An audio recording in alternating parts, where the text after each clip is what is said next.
Hello again. It's good to see you, and it's good to be able to speak with you on this lovely Friday afternoon here in Fredericton. I know I keep saying that, but it has been for the last few days. During the days of this pandemic, it's very easy to forget things we took for granted. Sometimes because restrictions have meant we can't do them, or due to the fact our habits have changed. For the last few weeks, the city of Fredericton has not necessarily been following its schedule for the collection of cardboard and paper and plastic or metal. These are done on a rotation for recycling. Debbie and I were convinced that we were still doing the right products on the correct weeks. Yesterday we discovered we were wrong. We dutifully put out cardboard and paper to find it still there at the end of the day.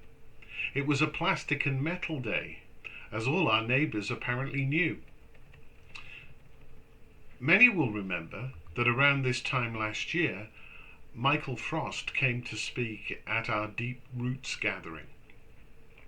Part of the reason for inviting him was that he is the author of Surprise the World, the book we used during Lent a couple of years ago.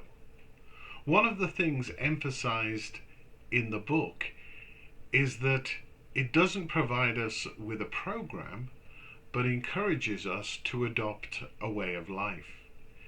In essence, the book centers around an idea called bells. And as we move further out of lockdown, I want to take the opportunity to remind us of what it said. As with Debbie and my failure to keep track of garbage pickup during the last few weeks, it may be that some of us have not been able to apply bells so easily in our lives. BELLS, BELLS, is an acronym with the following meaning. B is for blessing. Have we been able to bless someone over the last few days? It may be a smile or a gift, or something to make their life a little brighter.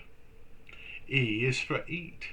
Jesus did much of his best ministry at a meal table, and the same is true for many of us today. Obviously, presently we still have to use proper social distancing if we invite someone for a coffee.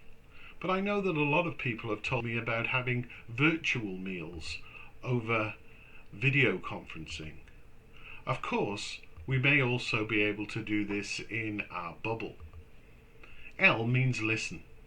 This is a two-way process, listening to God for his direction and also to those around us in order to have opportunities to share, help, comfort, celebrate, and so on. The second L is to learn, learning about our faith, becoming more knowledgeable about the culture in which we live and how we can serve it. And finally, S stands for sent, being aware that we're sent by God into God's world to do the mission to which we have been called. One of the many things which some of us realized when we read Surprise the World was that we're already doing several of the activities which were recommended. As we're allowed to have more social contact, let's be mindful of the chances we have to share the love of God with others in our circle and community. And let's also give thanks to God for his goodness with the lessening of restrictions around COVID-19 in our province. So thank you again today for listening. A reminder that as we're in the season between Ascension and Pentecost, we're sharing with people across the Anglican Communion and beyond the opportunity to pray for the coming of God's kingdom. This evening, instead of the litany at 6, we'll have an evening prayer at 6, where we use the material from Thy Kingdom Come in order to help our prayers. So, for today, God bless and stay safe.